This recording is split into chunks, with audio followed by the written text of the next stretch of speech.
Nous allons voir dans cette vidéo le geste technique lors du trajet moteur en crawl, qui se décompose en 3 phases. La prise d'appui, la phase de traction et le retour aérien. Nous allons voir dans un premier temps la prise d'appui, avec tout d'abord le bras gauche, ici, comme on peut le voir. Donc, on peut observer que la main et le coude rentrent en même temps dans l'eau, ce qui fait que le nageur néglige sa prise d'appui.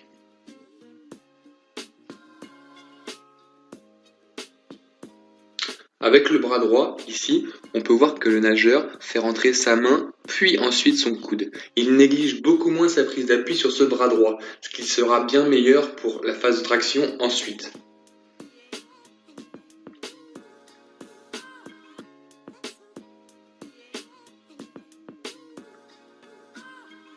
Nous sommes toujours dans la prise d'appui, mais là, sous l'eau. Donc on peut voir que l'alignement poignet-épaule sur ce bras gauche n'est pas du tout respecté. De plus, le bras n'est pas tendu. On peut observer une flexion au niveau du coude avec les traits noirs. Sur le bras droit, l'alignement poignet-épaule est beaucoup plus respecté que sur le bras gauche. De plus, la flexion de coude est beaucoup moindre, ce qui lui permet une meilleure amplitude lors de cette prise d'appui. Lors de la phase de traction, donc normalement, une fois la prise d'appui faite, le nageur va appuyer ou pousser sur l'eau vers l'arrière.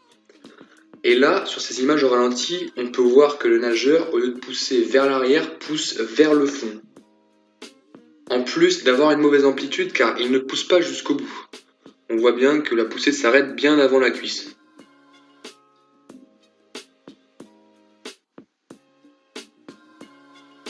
Là, sur cet arrêt sur l'image, on peut voir que le coude n'est pas fléchi. Au lieu d'aller vers l'arrière, il pousse vers le fond. Il perd très largement en vitesse.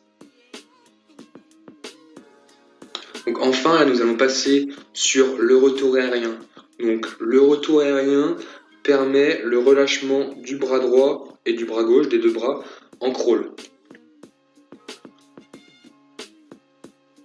Donc là, on peut voir le nageur qui a un retour aérien au niveau du bras gauche très médiocre, avec un coude aligné à l'épaule. L'épaule n'est pas vraiment hors de l'eau.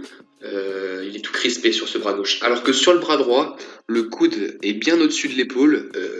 Il y a un relâchement musculaire sur ce bras droit, ce qui va lui permettre de durer plus longtemps. Donc cette vidéo nous a montré plusieurs défauts lors du trajet moteur de ce nageur.